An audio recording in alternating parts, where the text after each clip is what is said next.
Israel is not trying to wipe the Palestinian people off the map. Israel's not trying to wipe Gaza off the map.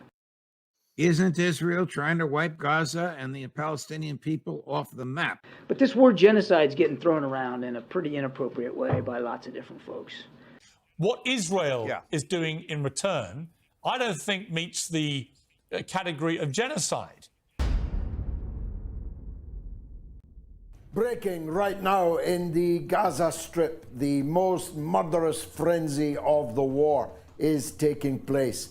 The greatest atrocity of our time being carried out before our eyes. I'm deeply concerned about the clear violations of international humanitarian law that we are witnessing in Gaza. With the launching of what can only be described as frenzied, unhinged, genocidal attacks. In my opinion, a genocide, in the opinion of many genocide scholars. The crime of genocide sadly looms large in the current situation in Gaza. I think that there's no question that they've engaged in mass murder. The irregular massacre of thousands, mainly women and children. Some things never change. I have never seen destruction as I saw in Gaza. And that's coming from the head of the International Committee of the Red Cross. Israel then is carrying out war crimes every single day against the civilian population of Gaza, making this a war of genocide, not a war against Hamas. And therefore the deaths of civilians is something that we should just accept, and that it's Hamas's fault and not Israel's fault. You can't brutalize these people week in and week out, month in and month out, year in and year out, and not expect a response. No matter how Israel frames it, this is not a war between Hamas and Israel, but a genocide against the Palestinian people being committed in real time. What Israel is doing, I don't think meets the category of genocide. A textbook case of genocide. That's the headline of a new piece in Jewish Currents. Israel has genocidal intent in Gaza. We have to understand that the UN Convention on the Prevention and Punishment of the Crime of Genocide from 1948 requires that we see special intent. Based on the language and based on a lot of what is being seen on the battlefield inside of Gaza, Israel has genocidal intent. Craig Mokhiber, who just resigned as director of the New York office of the UN High Commissioner for Human Rights, noted that intent, usually the hardest part of genocide to prove, isn't in this case. He wrote in his resignation letter, quote, explicit statements of intent by leaders in the Israeli government and military leave no room for doubt or debate. In his resignation letter, Craig Mokhiber described Israel's actions as textbook genocide. In this case, the intent by Israeli leaders has been so explicitly stated and publicly stated by the Prime Minister, by the President, by senior cabinet ministers, by military leaders, that is an easy case to make. It's on the public record. It's very important to understand that when you look at the language that is being used by Israeli elites today, it is deeply disturbing. There is a growing body of statements that are really ugly. People in power, people who are significant, who are saying genocidal intent. Chaim Herzog, the president of Israel, stated that Israel would not distinguish between Hamas and civilians. So all war crimes on top of war crimes, that is bolstered by genocidal rhetoric. And what is being said is absolutely ugly and disgusting. Stating that we're fighting human animals and we will react accordingly. He also said that we will eliminate everything. It's clear what they are saying, and it's matched up with what Israel is doing in Gaza. And they have been compiled, as I said, by the Center for Constitutional Studies. The Center for Constitutional Rights just put out a statement. Legal organizations put members of Congress on notice for complicity on genocide. The Center for Constitutional Rights was warning our lawmakers, like, you will be complicit. Under the Genocide Convention, to which we are a party, you will be complicit in genocide if you go along with sending these weapons to Israel. Do you think that the Secretary General should start using the term genocide when when it comes to what we're seeing happening in Gaza. What I see unfolding in Gaza and beyond is genocide. What Israel is doing, I don't think meets the category of genocide. How inconsistent is it with international law to drive them to a certain part of their territory and then bomb that territory? I think it fits in the definition and certainly the concept of genocide. So when we look at the actions taken, the dropping of thousands and thousands of bombs in a couple of days, including phosphorus bombs, as we heard, on one of the most densely populated areas around the world, together with these proclamations of intent, this indeed constitutes genocidal killing. Israel is committing many war crimes. The first of is intentionally directing attacks against civilian objects, hospitals, ambulances, medical workers, journalists. None of these have been spared in relentless Israeli attacks. So we're seeing this special intent on full display, and really I have to say, if this is not special intent to commit genocide, I really don't know what is. Now, if that's not genocide, you've got a very peculiar idea of what genocide is. I don't think the word genocide at this point is inappropriate. 1% of the entire population of Gaza has been murdered in 30 days. Just get your mind round that while you ponder, how could that not be described as genocide? When you hear the State Department being asked direct questions, or the Pentagon yesterday or over the past few days being asked direct questions about how they judge genocide. The U.S. government has a rigorous process in place for evaluating whether something constitutes genocide, and we have not made that assessment. It seems to be a double standard, but maybe I'm reading this wrong. What's your take on this? Well, there is a definition for it. The UN has one. And I encourage people to look it up and read it, and then they can make up their own minds. Let's not mince words. Israel is committing genocide, and that's according to Article 6 of the Rome Statute of the International Criminal Court that declares that genocide includes the causing serious bodily or mental harm to members of a group, or deliberately inflicting conditions of life calculated to bring about a group's physical destruction in whole or in part. The deliberate denial of medicine, fuel, food, and water to the residents of Gaza is tantamount to genocide. And it fits every definition of genocide. What Israel is doing, I don't think meets the category of genocide. Hasn't Gaza now become a death camp? I think that's an accurate description. The Palestinian people have been subjected to 56 years of suffocating occupation. The largest concentration camp ever. These people have been locked inside this concentration camp, let's call it for what it is, for 22 years. You have a blockade that's lasted now for about 2 decades. Nobody goes in, nobody goes out, with the rarest of exceptions. The Palestinians revolted because they could not breathe. One after another says Israel used insane amounts of firepower in Gaza. Israel used lunatic amounts of firepower in Gaza. I think when you call it a war, you're doing a disservice to the people who are having their limbs blown off by some of the most advanced technical weaponry on the planet. It is a genocide, and it is disgusting. And it doesn't matter which side of the political spectrum you fall on.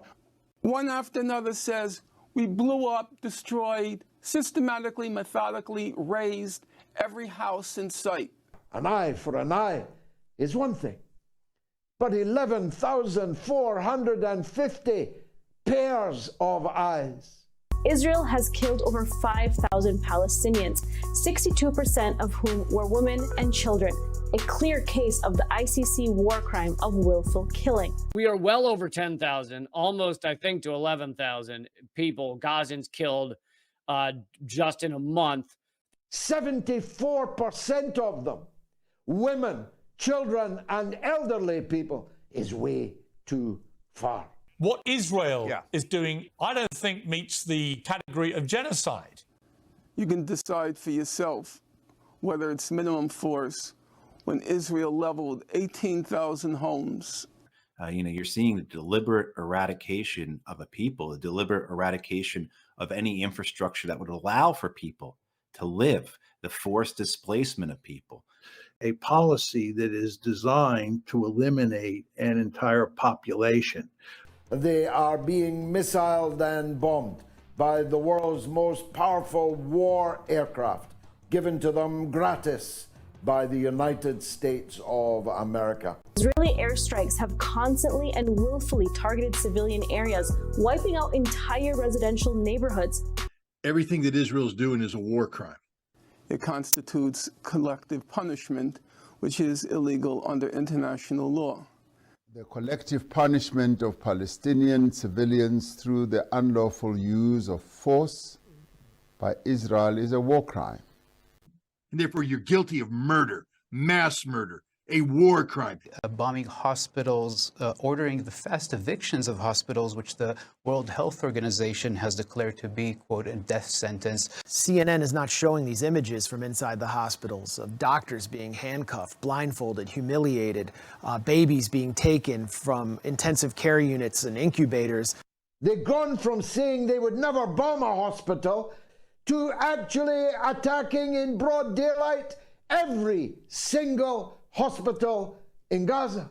Every Israeli officer, every Israeli civilian authority associated with the attack on this hospital is guilty of a war crime and should be prosecuted as such. I can't imagine that the Israelis would actually systematically seek to deceive the public in order to create political space for what is quite clearly a genocide that includes the destruction and occupation of every hospital in northern Gaza and the ethnic cleansing of 1.1 million people, possibly more. Multiple hospitals, including the Al Ahli Baptist Hospital and 25 medical facilities, were bombed, and dozens of schools have been destroyed, and in many cases were targeted with civilians seeking shelter inside of them. What we're seeing where the Israeli military is actually going into these hospitals on foot and by hand, attacking, humiliating doctors and forcing patients out into the cold and forcing ICU patients to die. The entire cohort of everybody in the intensive care unit of Al Ahli Hospital is now dead this evening. Everyone. Forcing babies off incubators. The U.S. started a war, the first Gulf War, over bogus claims of babies being taken off their incubators in Kuwait by Saddam Hussein's troops. Now it's really happening in the Gaza Strip right before our eyes, and the U.S. is sending more weapons. And that they're bombing of hospital after hospital, bakery after bakery, university after university, and somehow you keep pretending that, oh, they're just after military people.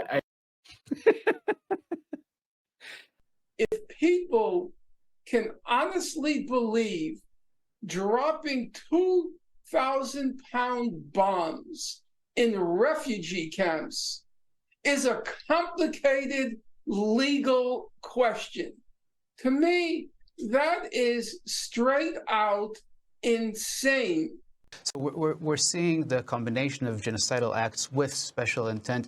This is indeed a textbook case of genocide. What Israel is doing, I don't think meets the category of genocide. Chairperson, many of us feel helpless looking at the images of the suffering children and other innocent civilians as they are battered. Killing thousands and thousands of people and thousands of children. Remember that half of the residents in Gaza, roughly 2.2, 2.3 million people, over half of them are children. This human rights report by the Human Rights Council, it's very straightforward. It forthrightly stated that Israel targets intentionally children. Of thousands upon thousands upon thousands of children, infants, toddlers. It is a full-on murderous occupation, killing over 400, this is according to UNICEF, over 400 children a day. A day. One Palestinian child dies and another 2 are wounded under Israeli bombardment every 10 minutes. Amnesty estimates 1,400 people, half of them civilians and 300 of them children, died in Gaza during Israel's assault. By far, there have been entire bloodlines wiped out. 1,000 other people are just like me who have lost their entire family. Amnesty's Donatella Rovero wrote the report. She says Israel carried out indiscriminate attacks on civilians. It targets reporters, it targets medical personnel. Well, we've seen almost 50 journalists killed in the Gaza Strip. Even disabled persons. Now we start to see journalists, one after another, killed at home with their families.